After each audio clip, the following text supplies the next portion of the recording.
שלום, ברוכים הבאים לפוקסלים, הפודקאסט של בין עיצוב לפיתוח. אני אלונה ואני מעצבת מוצר. אני מתן ואני מפתח פרונט. זה מה שאנחנו עושים בעבודה, בחיים האמיתיים, אנחנו זוג נשוי. והיום אנחנו נדבר קצת על איך כל דבר במוצר, ועל פרויקטים שעשינו אותם פחות או יותר ביחד, אבל באמת פרויקטים של מתן הוביל, שהם סייד הסלס כאלה, שאנחנו עושים אותם בשביל הכיף. איך יש לנו זמן לזה, אתם שואלים? ובכן, אולי נספר לכם בסוף. Stay tuned. אז אולי תשתף קצת על המוצר הראשון שבנית, שהוא באמת נטו ככה passion project. כן, אני חושב שאני אתחיל ואני אגיד שהתפיסה של באמת כל דבר הוא מוצר, זה אולי קצת הגזמה של הסיפור הזה, בו אולי כל דבר יכול להיות מוצר, וזה גם הגיע קצת בדיעבד. אני חושב שהסיפור הזה התחיל מרעיון, והרעיון הזה לא הגיע ממני דווקא, אבל שיש רעיון טוב, ורעיון שמזרים אותך, אתה עושה אותו. אבל רגע, אני, כאילו, קודם כל אנחנו מדברים על תוסף לכרום. כן. אז רק ככה כדי ליישר קו עם המאזינים, ותכף אנחנו ניכנס בדיוק מה הוא עושה וזה, אבל אני זוכרת היום שהתחלת לעבוד על זה, שאלת אותי שאלה, אבל מאיפה, כאילו, וזה מה שכיוונן את זה הגיע ממך. אבל לא, אבל מה שאלת אותי באותו יום? לא שאלתי אותך שום דבר. אמרתי לך, בוא ניקח את זה שני צעדים אחורה. אוקיי. צריך לפעמים לחזור אחורה בשביל ללכת קדימה. נו. הותגרתי על ידי אחד מהצוות שלי בעבודה לפתח תוסף לכרום. אוקיי, אני לא זכרתי את החלק הזה, אוקיי, סבבה. עכשיו, פיתחתי תוסף לכרום, זה היה מין סוג של ויכוח, זה לא משנה, הפרטים לא ממש חשובים. הוא אמר לי, תפתח לי על זה תוסף לכרום. עכשיו, תוסף לכרום זה לא משהו שעשיתי עד עכשיו, זה לא משהו שידעתי איך עושים, אבל בקצרה זה לא, המפתחים של גוגל שפיתחו את הפלטפורמה לסיפור הזה, הם עשו את זה מאוד קל למפתחי ווב, שאני מפתח ווב, לייצר בעצם תוסף חום. כן, זה קצת כמו, כאילו, כמו שמפתחי אפליקציות מפתחים אפליקציות למובייל ומעלים אותם לסטור כזה. משהו בסגנון. רק יותר קל. כן. האמת שבאמת העלאה לסטור זה החלק היותר מסובך. יש שם קצת בירוקרטיה. כן. אבל אחרי שפיתחתי את זה, ובאמת אפליקציה שהיא לא משהו, אפליקציה של שעתיים כאלה. לינקים בדיסקריפשן. כן, לזה לא יהיה לי. לא, בבקשה תשים לזה בסדר, לינק. אני אשים לזה לינק. באמת אפליקציה מטומטמת, אבל היא שברה לי איזה מחסום של אוקיי, אני עכשיו יודע לפתח קרום אקסטנשן. זה כאילו, עוד משהו לארגז כלים. כן. משם את הגעת, כי את הבנת שאני יודע לעשות קרום אקסטנשן, ואת הבנת שאני מחפש משהו לעשות. אוקיי, רגע, זה נולד מזה שאני שמתי לב שאתה משועמם? כאילו זה היה הסיפור? כן, שמת לב שיש בי איזה ניצוץ בעיניים, ואמרת... אני לא זוכרת את זה בכלל. את לא זוכרת? לא. ואמרת לי, וואי, איזה קטע, אתה יודע מה באמת יכול להיות נחמד? אם שאני לוחצת, אז יוצא לי יוניקורנים מהעכבר. זה לגמרי משהו שאת אמרת. את לא תתפרי את זה עליי, זה לא נשמע כמו רעיון שלי. לא, אני רק זכרתי אמרת לי משהו, ואז אמרתי, וואי, איך בא לי שיקפצו לי יוניקורנים מהעכבר, וזה סתם, כאילו, זה היה brain fart מוחלט, כאילו, אני אפילו לא זוכרת למה ספציפית, כאילו, זה עלה. זה המוח הקודח שלך, זה לא אני. אוקיי, אז יש לנו את הרעיון. אז כן, אז זה מתחיל מרעיון. בוא נחזור עכשיו לאיפה שהיינו בטיימליין. אז זה מתחיל מרעיון, ורעיונות לפעמים, לפעמים זה הדבר הכי קשה שיש, אבל לפעמים זה given. אז פה נגיד שפה הרעיון הוא given. זה יכול להיות אפליקציה, זה יכול להיות חברה ענקית, פה זה יוניקורנים שקופצים מהחבר. אבל כל סטארט-אפ מתחיל בגרעין שלו מאיזה רעיון קטן. אני כבר אומרת, אנחנו לא נפרוש מהחברות שבהן אנחנו עובדים ונפתח את קליקס אוף יוניקורנס. לא. אבל זה היה זה תוסף מאוד מאוד מגניב. אגב, הוא ממש היה בשימוש נרחב אצלנו בחברה, אנשים עפו עליו ברמות, ופשוט ה-IT מחקו לנו את התוסף. זה שקורה שעובדים בקורפרט, שחושבים שאני פורץ להם למערכת עם קצת CSS. אבל שתדעו לכם שהוא באמת אחד התוספים הטובים, ואם המחשב שלי לא היה שייך לחברה, אז הייתי משתמשת בו גם עכשיו. אז רגע, אז עכשיו... אז יש לנו רעיון. כן. מה הלאה? אז פה נכנס קצת היבט טכני. זאת אומרת, אני בתור מפתח צריך להבין... רגע, אבל זה לא... מה השאלה? כאילו, מה היה הקונספט? הקונספט היה שלוחצים יוצא יוניקורנים מהעכבר. אין יותר ברור מזה. זה ממש כאילו גשם כזה שהם גם נופלים כאילו הם מתים, זה כזה ממש ממש מצחיק. רגע, שנייה, זה כבר הפיתוח. וואלה? זה לא היה מתוכנן ככה מראש? לא, לא, לא. קודם כל, יש רעיון. הרעיון הוא ב3 מילים, יוצאים יוניקורנים מהעכבר. אחר כך, יש פיתוח. עכשיו, כמובן שאין פה הרבה צורך בעיצוב, אז בגלל זה אלונה פחות הייתה מעורבת בתהליך, אבל מצאתי לעצמי, קודם כל, המוח הקודח שלי, ואני חושב שזה אצל הרבה אנשים, ובעיקר מפתחים, עבד גם על הפיתוח של זה, גם בלי קשר לכתיבה של הקוד, אבל מצאתי לעצמי 2 שעות ביום שישי, אמרתי, הילד בגן, אלונה עדיין ישנה, יש לי 2 שעות, ישבתי, אמרתי, איך אני עושה את זה טכנית? ופה יש שלב קודם כל פרצתי את הסיפור הזה של, אני יודע איך טכנית, מההתחלה עד הסוף עושים Chrome Extension, אז זה יש לי. אני יודע איך כותבים HTML, CSS, JavaScript. עכשיו, בואו נדמיין איך זה נראה מבחינה טכנית, ונבין מה ההתנהגות. יש כמה דברים בדרך. קודם כל, להבין מה העיקרון המנחה. זאת אומרת, העיקרון המנחה פה שיש פה אימוג'י. האימוג'י הוא בעצם הוא סוג של סטרינג, הוא סוג של טקסט, ולכן הוא לא תופס הרבה מקום לבראוזר כמו תמונה רגילה שאתה צריך להוריד. מבחינת זיכרון אתה מדבר? מבחינת זיכרון, מבחינת הורדה. כל פעם שאתה שם תמונה בבראוזר, אז הבראוזר מבקש להוריד אותה, וזה הרבה משקל. לא, זה טקסט, אימוג'י זה טקסט. כן, אז אימוג'י זה טקסט, אז כבר הרווחתי שאני יכול לשים מיליון אימוג'ים וזה לא יכביד על היוזר. אז זה עיקרון אחד. העיקרון השני היה, צריך יהיה מתנועה יחסית אורגנית, ואז נולדה התנועה הזאת של הקשת, שזה יצא מקשת מהעכבר, ושיהיה מין סוג של רנדומליות. והרנדומליות הזאת היא בעיקר בשביל הספאם קליקינג, כי ישר הבנתי שקליק אחד זה נחמד, אבל אם מישהו עושה ספאם קליקינג, אז זה לא יכול תמיד, היוניקורן תמיד יכול לבוא מכיוון אחד. אז ספאם קליק זה כאילו כמו רייג' קליק? זה כזה לעשות מלא מלא קליקים? כן. אוקיי. כן, זה נורא כיף. כן. תנסו. אז זה 3 עקרונות המנחים שלי. זה כאילו, כבר אם אני חושב על זה בדיעבד, זה איך שמוצר נולד. יש כמה עקרונות שזה לפעמים ביזנס, לפעמים זה יוזרים, לפעמים זה דברים דווקא יותר טכניים שמגיעים מיכולות טכניות של פיתוח, אבל כל הדברים האלה בעצם מתאספים למה המוצר. והחוויה שלו גם. כן. אגב, אנחנו נלנקק בדיסקריפשן את הכתבה שפרסמת במדיום, כן. שמסבירה בצורה קצת, ממש טיפה יותר טכנית, לגבי איך בנית את זה. כן, גם לא נכנסתי שם יותר מדי לזה.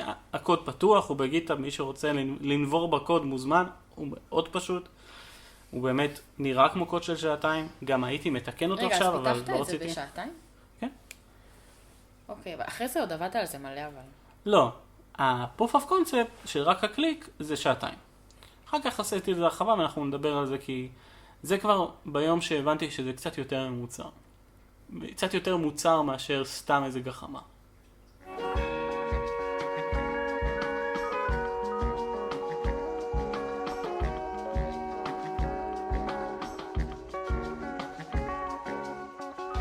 אוקיי, אז היה לך רעיון, דיברנו על כאילו זה שבעצם התגרו אותך לעשות תוסף בכרום וככה התגלגל כל הכדור הזה, ונתתי לך איזשהו רעיון, ואז בעצם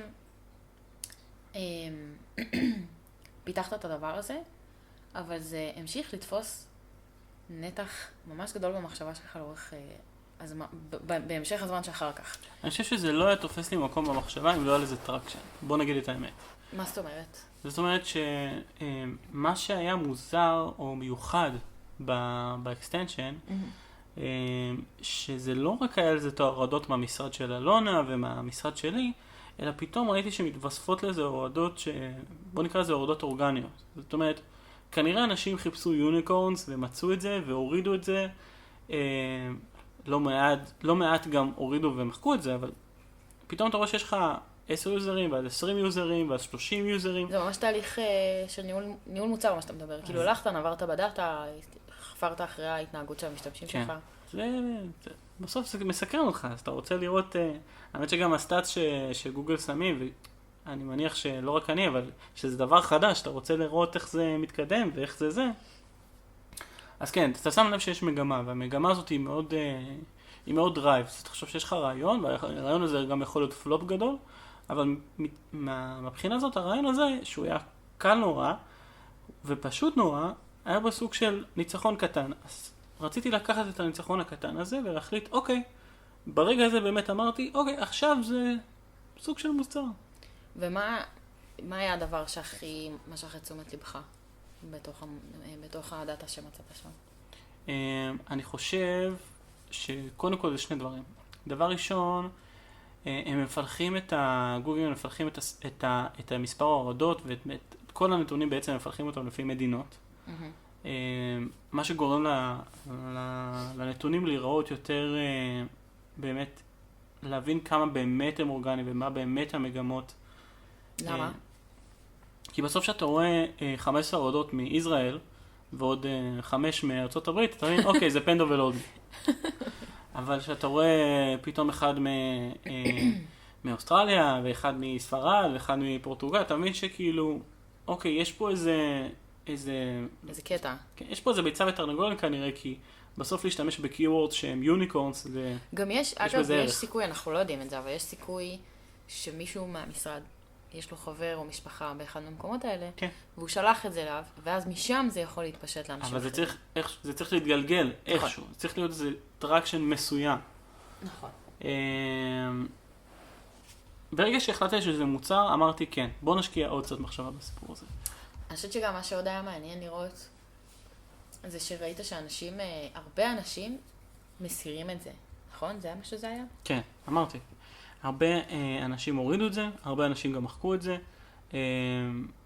אני יודע שאיגה לדוגמה, הבוס שלי, היה לזה תזמון מאוד קומי שהוא הוריד את זה כדי לפרגן לי, והיה ערב דיבאגינג איכותי שלא ועוד עובד בחברה, והוא סיפר לי, עוד את המורק, שהוא והחבר יושבים מול הלוגים מנסים להבין איפה הבאג נמצא, והוא אומר, כל פעם שהוא לוחץ על לוג אחר, קופץ לו יוניקורנים, והוא משתגע. אז הוא הלך והוא הסיר את זה כאילו? כן. רגע, אז זה גם בעצם קיבלת פידבק ממשתמשים אמיתיים ממש. כן. ואז בעצם חשבת להוסיף פיצ'ר שהוא בתכלס הוא requested feature. וגם החלטתי שאני מוסיף פיצ'ר טוב, האמת שגם הוא requested feature, מיוזר שהוא אחותי, אבל כן. כן, אבל הדבר הראשון שהיה זה אמרת, אני רוצה בעצם לאפשר לאנשים לקחת הפסקה. כן. הבנתי שאני רוצה לעבוד עוד על המוצר ולעשות לו עדכון. והבנתי שאחד הדברים שאני חייב להכניס פנימה זה הפסקה. לפתח רק הפסקה זה אפשרי, וכנראה שהייתי עושה את זה, אבל משהו שמרגיש לי קצת חסר. אני חושב שמה שהביא אותי ממש, דחף אותי לעשות את העדכון שבאמת, זה שהיה עוד פיצ'ר. של להכניס גם בחירה של אמוג'ים. כאילו אתה אומר, רצית להגיע למסה קריטית של ריליס. בדיוק. קצת את המינים מהפה. ואז בעצם, כן, כי נטע אחותך, גיסתי שתחיה, אז היא בעצם אמרה למה זה לא יכול להוציא תותים. כן. אמרתי לה, זה יכול להוציא תותים, אני אפתח לך תותים. מה שאתה רוצה. ואז עשית גם משאל בקרב כל המשפחה. עשיתי קצת משאל, סקר לקוחות, עם הלקוחות הקבועים שלי, שזה ההורים שלי והאנשים זה.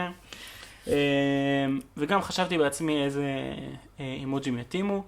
הבנתי שאני רוצה כן להקטין את הבחירה, לא לקלאסי של 3 או 5 בחירות, אלא לרמה של, אני חושב שזה... היה שם 20? משהו כזה, בסביבות ה-20. זאת אומרת, אם אני עכשיו אבקש ממישהו לבחור מכל האימוג'ים, הוא לא יצליח לבחור. אני יודע את זה, אני בעצמי ניצבתי מול החלטה הזאת בשביל מה לשים באפליקציה. ולכן רציתי לתת איזה מגוון מסוים, איזה סלקציה מסוים, אז קודם כל סיננתי לפי בקשות של יוזרים, סיננתי לפי דברים שאני חשבתי לא יודע מה תקראי לתפקיד הזה, כפרודקט מסוים, מה אני חושב שמתאים ליוזרים שלי בהמשך, והכנסתי שם כבר את הפיצ'ר של להפסיק את הקפיצות, לקחת הפסקה. את כל זה הרסתי בסוג של עיצוב מאוד מאוד פשוט, מאוד בייסיק, בפופ-אפ, שזה אחד הפיצ'רים שיש בגיוון, כאילו בחום אקסטנשן, שיש לך את הפופ-אפ הקטן בצד ימין. כמובן שהשארתי את זה מול אשתי, כי אני לא מעלה עיצובים לא, אבל סך לעולם הכל בלי זה. זה היה ממש בסיסי וזה עבד ממש מעולה. אני חושבת שגם, כאילו, אנחנו מדברים על זה ואני חושבת על זה, אני אומרת בעצם, ה-Chrome extension הזה הוא קצת כמו סוודר או מכנס, הוא כאילו סוג של ביטוי של העצמי שלי. כאילו מאפשר לאנשים לעשות איזה מין פרסונליזציה לדפדפן שלהם, ובכל קליק לראות משהו שמשמח אותם. אז לי זה היה יוניקורן ולאחותך זה היה תות, ואמא שלך ביקשה, מה ביקשה? עכבר? משהו בסגנון? לא, אבא שלי ביקש עכבר. אבא שלך ביקש עכבר. אמא שלי ביקשה אפרוח, ואני אוהב בכלל כדורסל. יש לי בדפדפן אחד כדורסל ובדפדפן אחד המבורגר, ואפשר להחליף. זה חשוב. כן. יש כסף מעופף ויהלומים. יכול להיות שגם ידפקו לנו בדלת עם המשלוח מטנביס, אז זה ככה. וקורונה גם. נכון, וירוסים. כן. נכון. אבל בעיקר זה ממש מעניין שכאילו, אתה עלית פה על איזשהו משהו, שהוא מרגיש לי שהוא כאילו, it strikes a chord, כאילו זה גורם לאנשים להתרגש ממשהו נורא בנאלי, כמו לחיצות על עכבר בדפדפן. ואני באמת, אני קיבלתי פידבקים על האקסטנשן הזה מחבר'ה במשרד, מאמריקאים, כאילו שאמרו, וואי, זה כאילו, זה כזה מגניב, זה כזה כיפי, זה כאילו... אחרי כמה זמן, אגב, אני ממש כבר לא ראיתי את זה, והכי מצחיק זה שאנשים שהיו מתקרבים אליי למחשב, שזה לא קרה הרבה, כי בכל זאת קורונה וזה, אבל נגיד משפחה או אנשים בתוך הקפסולה שלנו, שהיו כאילו פתאום מתקרבים, מה זה הדבר הזה, למה זה, או שהייתי עולה לזום ומשתפת מסך, ואנשים היו כזה, מה זה, מה הדבר הזה, למה זה, איזה מגניב זה, וכאילו זה היה ממש כזה נהיה שיחה, וזה כאילו ממש כמו, לא יודעת מה, לקנות סוודר חדש, כאילו, שכולם בעבודה מחמיאים על הסוודר החדש שבחרת, או על הנעליים החדשות שלך, זה כזה, על האמוג'ים המגניבים שיוצאים לך מהעכבר. אז זה ממש ממש מגניב, איך שזה באמת כאילו פשוט, באמת דיבר לליבם של אנשים איזושהי דרך לביטוי עצמי. לאן אתה מתכנן לקחת את זה הלאה? כאילו, יש לך תוכניות לאקסטנשן הזה? זו שאלה, כי בסופו של יום אני חושב כמה שבאמת נתייחס אליו כמוצר, ובאמת היה עדכון גרסה וחקר יוזרים וכתבה שהתקנתי בנושא בשביל לעורר מודעות בסיפור הזה. בסוף יש גבול לכמה התרגיל הזה יכול לקחת אותי. אז שוב פעם, כרגע יש לי 100 יוזרים פעילים מכל העולם. כן. אם זה יגיע ל-200 או 300 או 500, אני בטוח אמשיך להתעסק עם זה, אבל כרגע זה נח לו, עולה לו מדי פעם, קצת יורד, קצת עולה. דווקא החלטתי לקחת את זה למקום אחר ולהבין שאוקיי, אם במוצר הזה בדיעבד הבנתי שזה מוצר והתנהגתי כאילו הוא מוצר וניסיתי לחשוב על היוזרים וניסיתי לחשוב על אנשים שהם לא ניסיתי לחשוב שזה סתם גג, אז אולי אני רוצה לעשות עכשיו משהו שהוא מלכתחילה מוצר. זאת אומרת, לקחת את זה בכל הדברים המקובלים של להעביר את זה דרך, מהרעיון כמו שהתחלנו, דרך האפיון והעיצוב וכל הפלואים והאדג' קייסים וההתנהגויות ומה יכול טכנית, בסוף גם אני צריך לפתח את זה ולעשות משהו שהוא גם על תארת האמוג'י, כי שוב פעם אני חושב שאחד התכונות החזקות באמוג'י שהן באמת כתוסף לכרום, הן לא מציקות ליוזר, מבחינת, כאילו הוא לא מרגיש את זה. לא מכבידות עליו. בדיוק. הוא לא מרגיש את זה. ולקחת את הקונספט הזה, ולהלביש עליו רעיון נוסף, שזה רעיון שהוא יותר משחקי, והוא יותר, גם יכול לעבוד לאורך זמן, גם יש לו פן שהוא יותר רחב, מאשר סתם ללחוץ עם העכבר, שיהיה בו משהו יותר משחקי. ושזה יהיה מולבש על החוויה של היוזר, תוך כדי שהוא משתמש בכרום. יש שם הרבה דברים שצריך לפצח. אני מניח שבהרחבה נדבר על זה בהמשך, כי זה עדיין לא יצא לחנות אפליקציות. מה הדבר הכי מעניין שלמדת במהלך הזמן שפיתחת את הדבר הזה? זאת אומרת, מה הכלי אתה חושב הכי משמעותי שרכשת כשעשית את הפרויקט הזה?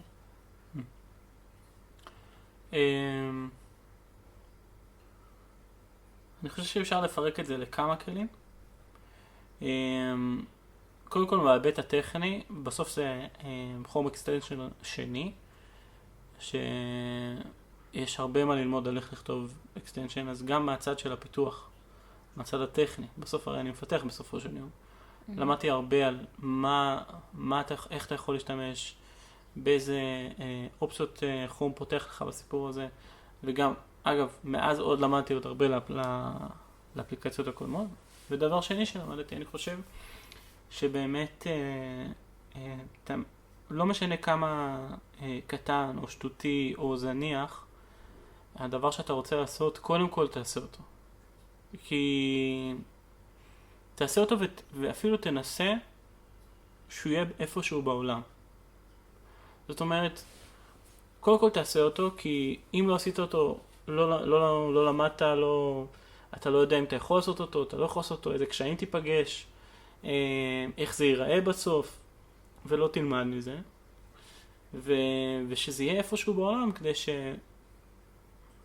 שתרגיש גם סוג של מחויב של איזה רמה של גימור מסוימת, וגם בסוף, אני חושב שזה נחמד שזה מין סוג של הלגסי שלך, כמו שזה כאילו סוג של כרטיס ביקור בשבילך.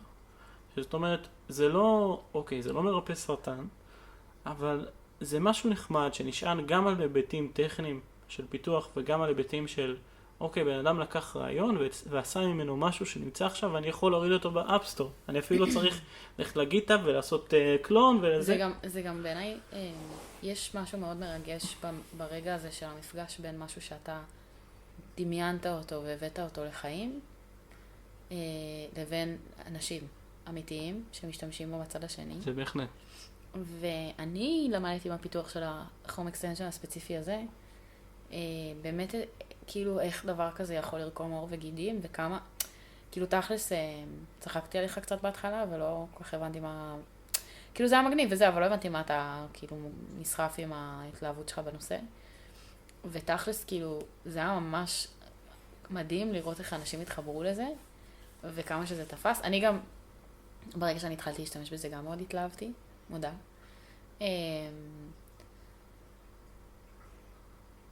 זה נראה לי אחד הדברים שדיברתי עליהם עם הבוס שלי לאחרונה. הבוס שלי אמריקאי, יש בארצות הברית, והוא מעצב עם המון ניסיון, ואחד הדברים שדיברנו עליהם זה כאילו קצת סיפרתי לו על הסייד הסלס שלי ועל הדברים שכאילו שאני מטפחת מהצד ואני מנסה להגיע אליהם, וזה קשה, כאילו אני מאיירת מהצד ואני מעצבת לי דברים בפורטפוליו מהצד, ואני לפעמים מנסה לעשות קצת עבודת פרובונו מהצד, וזה כזה קשה להגיע להכל. אבל אחד הדברים שהוא אמר לי שמאוד מאוד התחבר לי, זה שהדברים שאנחנו עושים מהצד הרבה פעמים נותנים לנו השראה מתמשכת להמשיך לעשות את העבודה שיש לנו ביום יום. כי כאילו יש לנו הזדמנות להתרענן ממה שאנחנו עושים כל הזמן, ולעשות דברים שהם סתם כיף לנו, והם כזה נטולי מגבלות ברמה מסוימת, ואז אנחנו חוזרים בחזרה למקום הזה שהוא לפעמים נורא מתסכל, שכאילו אתה נתון בתוך סט מאוד מאוד גדול של מגבלות, ואתה עושה בתוך זה מה שאתה יכול, אבל ברגע שיש לך את המקום הזה לפרוק את הקריאטיביות שלך, וכאילו לעשות משהו שהוא משלך, אז אתה בא הרבה יותר נקי לעבודה, וכאילו הרבה יותר מכיל את המגבלות, והרבה יותר בא עם כזה ראש לפתור את הבעיות. לחלוטין, מסכים איתך לגמרי. כאילו, לקחת דבר כזה, ובאמת שהוא מבוסס בעיקרון, נגיד, טכנית על עקרונות CSS שהם יחסית מתקדמים, זה דברים שבחיים לא הייתי עושה בעבודה. לעשות אנימציות כאלה, ועם קליפ-פאת' וכל מיני שטויות כאלה, זה בחיים לא הייתי עושה את זה בעבודה, וזה משהו שנותן לי את הדרייב. לחבר אותי לדברים שהם קצת רמות מתקדמות יותר של פיתוח פרונט-אנד. קצת לחדד את ארגז הכלים המקצועי. בדיוק. ולראות את זה פועל, ולהתעכל גם בבעיות, אגב, בעיות טכניות. לדוגמה, אני אתן דוגמה מאוד, מאוד פשוטה. אני חשבתי שתפרתי הכל והכל סבבה, ואז באתי להחליף את האימייל שלי באיזה שדה אינפוט כלשהו ולרשום משהו אחר, ואז הבנתי שהדאבל קליק לא עובד, כי בקליק ראשון אתה מוציא יוניקורנים, ובקליק השני אתה לוחץ על היוניקורן. אז יש גם הרבה דברים טכניים שלמדתי, והייתי צריך להרים את זה, 14 פיקסל ככה למעלה, ולשמור על איזון שזה עדיין ייראה כמו שאני רוצה שזה ייראה.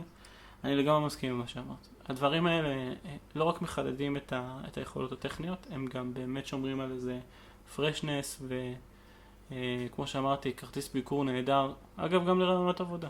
אני חושב שמישהו כמו שאנשים יציצו לך על הגיטאב ועל הלינקדין, זה יהיה נחמד מאוד לראות את ה-Home Extension עם 100 יוזרים שפעם פיתחת. אני חושב שזה מראה הרבה על תושייה ועל רצון לעשות דברים ועל אהבה למקצוע, פשוט ועל אהבה. אהבה למקצוע, כן. בסוף הכל זה אהבה למקצוע, כן. רציתי לשבת ביום שישי, במקום להסתלבט עם כוס קפה מול הטלוויזיה. רציתי לעשות יוניקורן. אז רק נסכם בשאלה מהקהל. הייתה שאלה מהקהל, אנחנו נעשה את זה סיכום מתוק וזריז לפרק. רצו שאנחנו נענה על השאלה, the age old question, יונתן, הוא יהיה מעצב או מפתח? אני לא עליי, אני חושב שהוא יהיה מוזיקאי בכלל. זהו, אני חושבת שממש הוא יהיה מתופף. אבל אני חושב שיש בו המון צד של חקר, זה אין ספק. לא, אני חושבת שהוא ילד סופר קריאטיבי. כאילו, קודם כל, אם לענות על זה, קודם כל ברור שהוא יהיה מאפיין, חד משמעית, הוא בקמפי וויקס, וכאילו אין מצב שאני מוסרת אותו לידי הפיתוח. אבל אם אני אענה שנייה ברצינות, אחד הדברים שממש היה לי חשוב, דווקא לא במקום שכזה הייטק וכסף וזה, אלא יותר ממקום של חשיבה, כאילו פיתוח חשיבה לוגית מתקדמת. אז זה כזה ברגע שהוא ירגיש לנו בשל לחשוף אותו לעולמות האלה של בלוק קוד, וכאילו לתת לו להתנסות ברובוטיקה ובפיזיקה ובכל מיני דברים. אני חושב שהוא אוהב את זה. עושה רושם שהוא ממש נהנה מזה. אז האם הוא יהיה מפתח או מעצב? לא יודעת, יש סיכוי שעד שהוא יהיה ילד גדול, כבר יהיה מקצוע משל עצמו, שיהיה משהו אולי באמצע. אני חושב שאם הוא יהיה בעסק, הוא יהיה איפשהו באמצע. כן. טוב, אז יאללה, היה נעים. אני יודע. נתראה פעם